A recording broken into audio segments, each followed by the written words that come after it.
15%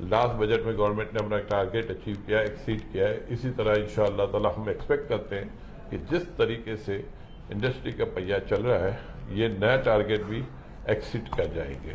اگر ہم بات کریں پاکستان کے معاشی ہب کراچی کی، کراچی پاکستان کا انجن ہے، پاکستان کا معاشی ہب ہے، لیکن کراچی کے اندر جو ہے ہم روز بروز انفراسٹرکچر تباہی کا شکار دیکھتے ہوئے، گندگی کا ڈھیر ہے، کوئی آن کرنے کے لیے تیار نہیں ہے. دیکھیں کیا وفاق 18 ترمیم آپ کے خیال میں جو اختیارات صوبوں کو دی گئے وہ پاکستان اور خاص طور پہ کراچی کے لیے منفی ثابت ہوئے؟ دیکھیں اس میں کوئی شک نہیں ہے، کراچی دوسرے صوبوں کے مقابلے میں زیادہ تکلیف میں رہا ہے. ڈیولپمنٹ پوائنٹ آف ویو سے کراچی میں کام کم ہوا ہے اور یہ شکایت بالکل کراچی کے لوگوں کی صحیح ہے. لیکن آج کل ہم دیکھ رہے ہیں کہ کراچی میں بھی کام ہوتا ہوا دیکھ رہے ہیں، کیونکہ کچھ سپورٹ وفاق بھی کر رہی ہے، کچھ صوبے بھی کوشش کر رہے ہیں. اور اس طرح میں سمجھتا ہوں کہ بہت یہ اتنا کام جتنا ہو رہا ہے اس کا ازالہ تو نہیں کہہ سکتے، لیکن اب ہم دیکھ رہے ہیں کہ کراچی میں کام شروع ہو گیا ہے اور وفاق نے بھی اچھی خاصی اماؤنٹ رکھی ہے کراچی کے حوالے سے.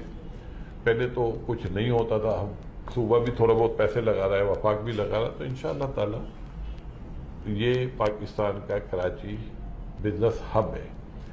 کراچی ایک ایسی جگہ ہے جتنی بھی آپ یہاں انویسٹمنٹ کریں گے نا اس کا ریٹرن آپ کو زیادہ ملے گا. اگر کراچی کے اوپر یہ 200 400 500 ارب روپے خرچ کریں گے نا تو کراچی بزنس ایکٹیویٹیز اتنی بڑھا دے گا کہ ان کو وہ پیسہ ٹیکس کی صورت میں مل جائے گا، سندھ ریونیو بورڈ کی صورت میں صرف گورنمنٹ کو مل جائے گا، وفاق کو ٹیکس کی صورت میں مل جائے گا. تو میں سمجھتا ہوں کہ کراچی کے حوالے سے اس وقت کام کی شکایتیں تو ہم کر سکتے ہیں، لیکن ہم یہ نہیں کہہ سکتے کہ کچھ نہیں ہو رہا. آج کل بہت کچھ ہو رہا ہے. ہم یہ دیکھ رہے ہیں انڈیویجول لیول پہ بھی M N Es M T S کافی کراچی میں کام کر رہے ہیں، اپنے اپنے حلقوں میں کافی انہوں نے کام کیے. اور وفاق کے لیول پہ بھی کراچی کے لیے بجٹ رکھا گیا ہے، صوبے کے لیول پہ بھی ایکٹیویٹیز ہو رہی ہیں. اس وقت دنیا کی نظریں پوری گوادر پہ جو ہے مرکوز ہے. بلوچستان ایک بار پھر جو ہے وہ ترقیاتی سفر عمل شروع ہو چکا ہے، خاص طور پہ چائنا پاکستان اکنامک کوریڈور کی وجہ سے. اور گوادر پورٹ جس کے آپ خود روئے رواں ہیں اور آپ نے اس کے لیے باقاعدہ ایک پلاننگ کی، اس کے بارے میں ہمیں بتائیے گا. دیکھیں گوادر پورٹ میں ہم 3 پارٹنر تھے، عقیل کریم ڈیڈی، نمبر 2 NLC اور نمبر 3 سنگاپور پورٹ. تو سنگاپور پورٹ گوادر پورٹ کے حوالے سے ایکٹیویٹیز کر نہیں رہے تھے. ہمیں ایسا فیل ہو رہا تھا کہ ہم مس یوز ہو رہے ہیں، ٹھیک، اور مس یوز ہونے کی وجہ سے گوادر پورٹ آگے نہیں بڑھ رہا. تو جب چائنا کا انٹرسٹ آیا تو ہم نے پوری کوشش کی کہ یہ گورنمنٹ سنگاپور پورٹ سے اور ہم تینوں مل کے یہ چائنا کے حوالے کر دیں. تو کافی ایفرٹس کے بعد اللہ تعالیٰ نے ہمیں کامیاب کیا اور اب ماشاءاللہ چائنیز آپریٹ کر رہے ہیں. اور ہمارے لیے خود سائن اس لیے ہے کہ چائنیز پاکستان کے بالکل دوست ہیں اور پاکستان کے ہر برے وقت میں انہوں نے ساتھ دیا ہے. آج بھی پاکستان کو جب بھی ضرورت ہوتی ہے چائنا گورنمنٹ ہمارے ساتھ کھڑی ہوتی ہے. اس کے باوجود کیونکہ ہمیں اگر پیچھے ہم چلے جاتے ہیں تو ہمارے خلاف بہت ساری نیگیٹو پوائنٹ تھے، لیکن چائنا نے ہمیں ہمیشہ ساتھ دیا. ترکی ہمیشہ پاکستان کے ساتھ کھڑا رہتا ہے، سعودی عرب ہمیشہ پاکستان کو سپورٹ کرتا ہے، ایون ابو دھابی بھی ہمیں سپورٹ کرتا ہے. یہ ہمارے ریئل فرینڈ ہیں اور انہوں نے ہمیں ہر برے وقت پہ ساتھ دیا ہے. لیکن کچھ غلط فہمیاں بھی ہوئی تھی. لیکن آپ عمران خان کی ایک تعریف کر سکتے ہیں کہ عمران خان نے ہمیشہ ایک بات کی تھی کہ ہم اپنی زمین کسی کو بھی استعمال نہیں کرنے دیں گے، چاہے وہ کوئی کیوں نہ ہو. تو آپ نے دیکھا ہوگا کہ افغانستان کے معاملات تھوڑے سے سیریس ہوئے تھے تو بہت سارے لوگ کی ایکسپیکٹیشن تھی اور ہمارے پرائم منسٹر نے اسٹریٹ اوے کہہ دیا. اور یہ جو میسج دیا ہے نا پرائم منسٹر نے، اس میسج کو نیگیٹو لینے کی ضرورت نہیں ہے، اس کو پازیٹو لینے کی ضرورت ہے. کہ پہلے لوگ یہ فیل کرتے تھے کہ ہر ایونٹ کے پیچھے پاکستان ہے، تو ان کو یہ سوچنا چاہیے کہ اگر پرائم منسٹر امریکہ کو یہ کہہ دیتا ہے کہ ہم آپ کو اپنی سرزمین استعمال نہیں کرنے دیں گے تو کسی اور کو بھی استعمال نہیں کرنے دیں گے. تو اس بات سے لوگوں کو خوش ہونا چاہیے کہ عموماً پہلے ہمارے اوپر الیگیشن لگتے تھے کہ فلاں لوگ پاکستان سے آپریٹ کر رہے ہیں. اب ان کو یہ ذہن میں بات ڈالنے کی ضرورت ہے کہ پاکستان امریکہ تو بہت بڑا ملک ہے. جب ہم اس کو کہہ رہے ہیں تو کسی اور کو تو ہم گھسنے بھی نہیں دیں گے. تو یہ بات لوگ بعض دفعہ کہتے ہیں کہ یار انہوں نے اسٹریٹ بات کر دی. اسٹریٹ بات کرنی چاہیے, منہ پہ بات کرنی چاہیے, ڈپلومیسی نہیں ہونی چاہیے ان معاملات میں, کیونکہ یہ آپ کی ملک کی رسپیکٹ کا سوال ہے. اور آپ کے ملک سفر کر رہا ہے بیکاز آف, کیونکہ سالوں سال سے دوسروں کی جنگیں ہم لڑ رہے ہیں. تو اب ہمارے پرائم منسٹر نے یہ بات کر کے لوگوں کو یہ باور کرا دیا ہے کہ پاکستان کسی کی بھی لڑائی نہیں لڑے گا, اور یہ چیز اب ہمیں آگے لے کے جائے گی. کیونکہ کسی کی لڑائی میں ہم سفر کرتے تھے اور ہم بہت پیچھے چلے گئے تھے. انڈیا ہم سے بہت اچھا نہیں تھا, لیکن یہ جو ہم لوگوں کی لڑائی اپنے سر پہ لے چکے تھے, اس نے ہمیں ڈیمیج کیا تھا. تو اب ماشاءاللہ سی پیک چل رہا ہے, ملک میں ایکٹیویٹیز ہو رہی ہے, ملک رائٹ ڈائریکشن پہ گیا ہے, ملک کی ایکسپورٹ بڑھی, ملک کا ریمیٹنس بڑھا, ملک کی اس نسبت امپورٹ اتنی نہیں بڑھی جتنی ایکسپورٹ بڑھی. ایکٹیویٹیز ہو رہی ہے, انڈسٹریلائزیشن ہو رہی ہے, گورنمنٹ سپورٹ کر رہی ہے, لوکل انڈسٹری کے لیے پالیسی بنا رہی ہے, لوکل انڈسٹری کو سپورٹ کر رہی ہے. آج کوئی آدمی یہ نہیں کہہ سکتا کہ ہمیں سینڈکیٹ ریفنڈ نہیں مل رہا. آج کوئی یہ نہیں کہہ سکتا کہ ہمیں انکم ٹیکس کا ریفنڈ نہیں مل رہا. گورنمنٹ نے پورے پاکستان کے لیے ایک ہی پالیسی بنائی ہے. ہر معاملات میں گورنمنٹ, پرائم منسٹر صاحب نے اپنے پرائم منسٹر ہاؤس میں ایک پورٹل بنایا ہوا ہے. چھوٹی شکایت ہو, ایک بڑی شکایت ہو, 1 منٹ میں ایکشن ہوتا ہے. تو اس کے بعد میں سمجھتا ہوں اس ملک میں یہ اتنا بڑا چینج آیا ہے, اور ہمیں خوش ہونا چاہیے کہ ہمارا پرائم منسٹر دن اور رات اس نے ایک کیا ہوا ہے اس ملک کے لیے, اس ملک کی اکنامی کے لیے, اس ملک کے لوگوں کے لیے. اور اگر امریکہ کو انہوں نے بیان دیا ہے تو آپ یہ سوچیں, پوری دنیا میں لوگ سمجھتے ہیں کہ اس طرح بات نہیں کرنی چاہیے. میں سمجھتا ہوں بات اسٹریٹ کرنی چاہیے, سچ بولنا چاہیے. آج ہم امریکہ کو ساتھ دیں اور کل ان کو یہ شکایتوں کے پیچھے سے ہم کچھ اور کر رہے ہیں. تو پوری دنیا کے لیے ہماری گورنمنٹ کا جو پیغام ہے صاف اور شفاف ہے کہ ہم اپنی زمین کسی کو بھی استعمال نہیں کرنے دیں گے, چاہے وہ طالبان ہو, چاہے وہ انڈیا ہو, چاہے وہ ایران ہو, چاہے وہ سعودی عرب ہو, یا امریکہ ہو, یا برٹش. ایک بہت ہی اہم سوال, بیت المال کے مقیم جو پاکستانی ہیں, اگر وہ پاکستان میں سرمایہ کاری کرنا چاہتے ہیں تو آپ کے خیال میں کون سے سیکٹر ہیں جس میں بیت المال کے مقیم پاکستانی سرمایہ کاری کر سکتے ہیں؟ اس وقت پاکستان انویسٹمنٹ کی جنت ہے. روشن ڈیجیٹل اکاؤنٹ جو انٹروڈیوس کیا گیا ہے, یہ صرف نان ریزیڈنٹ پاکستانیوں کے لیے کیا گیا ہے. ڈالر میں گورنمنٹ ان کو 7% ریٹرن دے رہی ہے, جو پاکستان میں کہیں نہیں, دنیا میں تو نہیں مل سکتا کہیں. یہ opportunity Pakistan, non resident Pakistan کے لیے ہے, اور بہت ساری پالیسی بنائی جا رہی ہے. پرائم منسٹر صاحب, میں سمجھتا ہوں کہ وہ یہ کنونس ہے کہ اس ملک کو ہر برے وقت میں اگر کسی نے سپورٹ کیا ہے تو وہ نان ریزیڈنٹ پاکستانی ہے.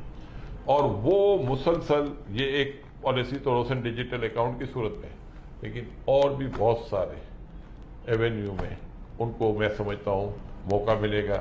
پہلے یہ ہوتا تھا کہ وہ ہاؤسنگ سیکٹر میں بکنگ کراتے تھے, لوگ ان کے پیسے کھا جاتے تھے. تو اب میں سمجھتا ہوں قبضے ہو جاتے تھے. تو اب گورنمنٹ چھوٹی سے چھوٹی شکایت بھی کہیں باہر سے آتی ہے نا, تو اس پہ ریئیکٹ کرتی ہے.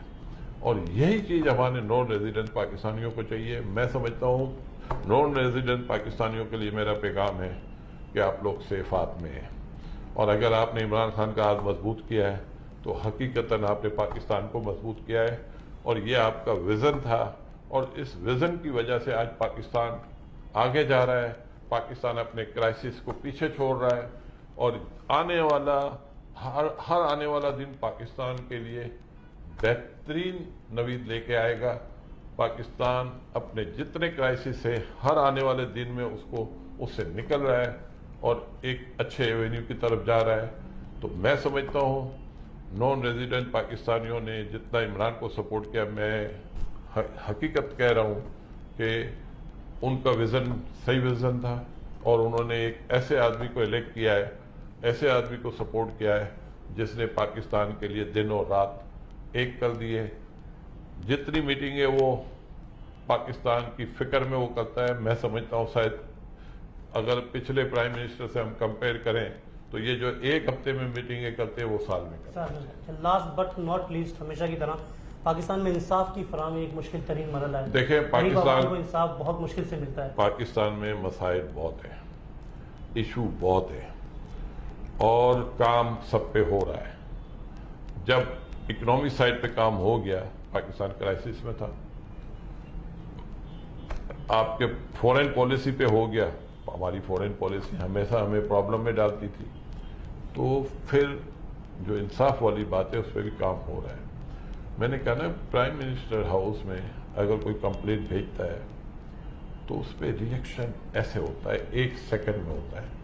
اور اس پہ ہمارے لوگوں کو، میں آج کہہ رہا ہوں کہ اس میں شاید ابھی تک بہت زیادہ کامیابی نہیں ملی، لیکن میں سمجھتا ہوں کہ 2.25 سال میں جو کچھ ہو چکا ہے تو اگلے 2.25 سال میں بھی بہت کچھ ہوگا.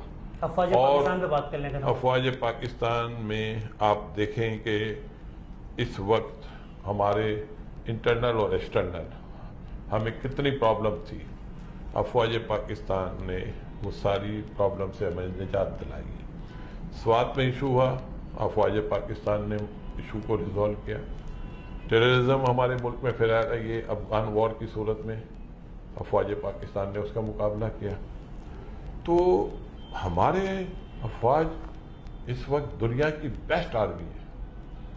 اور ہمارا جو آرمی چیف ہے دنیا میں شاید 8 گھنٹے کام کرتا ہوگا، مجھے لگتا ہے ہمارے چیف 16 گھنٹے جاگتے ہیں. تو اس وقت پرائم منسٹر اور آرمی چیف کا ایک کمبینیشن بنا ہوا ہے، پیج پر ہے، اور وہ کمبینیشن ہمیں آگے لے کے جا رہا ہے. اب یہ آپ دیکھیں کہ ہماری آرمی نے بارڈر کو سیل کیا ہے.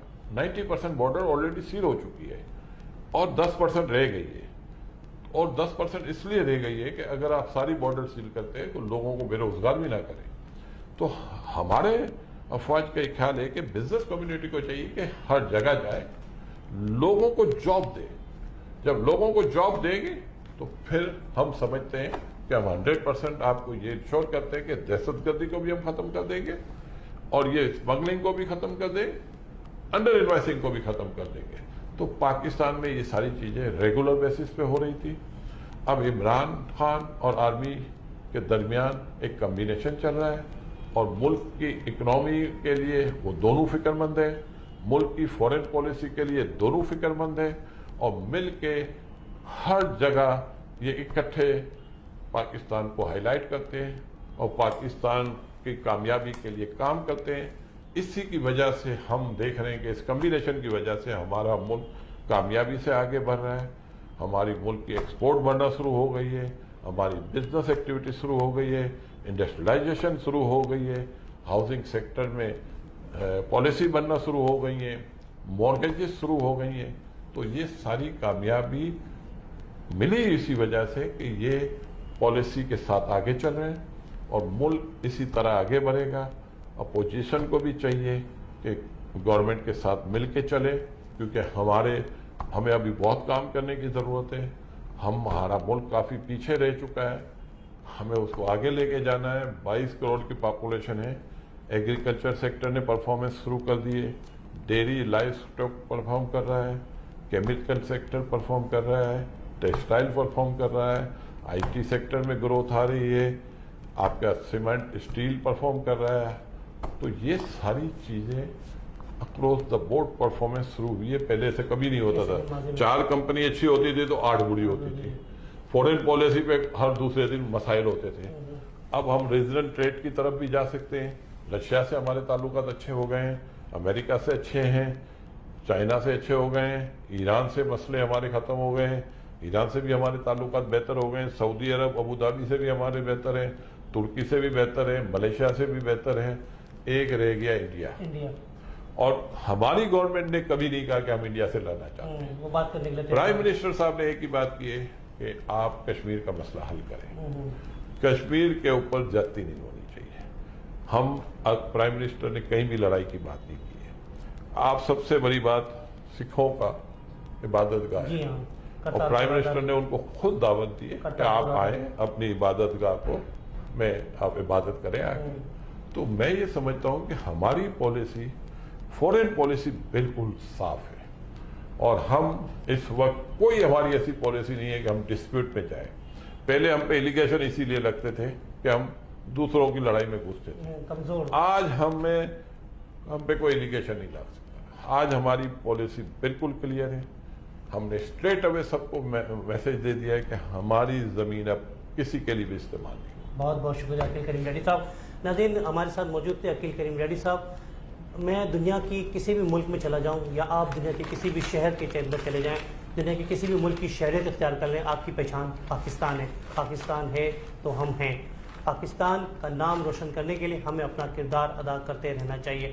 میں اپنی افواج پاکستان کو اور حکومت پاکستان کو سلام پیش کرتا ہوں کہ عقیل کریم ڈیڈی صاحب جیسے لوگ یہاں بیٹھ کے حکومت کی تعریف کر رہے ہیں اور ان کی پالیسیوں کا بتا رہے ہیں کہ جو مظہر ہے وہ نظر آ رہا ہے. امید کی ایک کرن ہے. اپنے ہوسٹ محبوب علی شیخ صاحب کو اس شعر کے ساتھ اجازت دیجیے گا کہ اپنے مرکز سے اگر دور نکل جاؤ گے, خاک بن جاؤ گے, افسانوں میں ڈھل جاؤ گے. اپنی ہی مٹی پہ چلنے کا طریقہ سیکھو, سنگ مرمر پہ چلو گے تو پھسل جاؤ گے. پاکستان کینیڈا زندہ باد.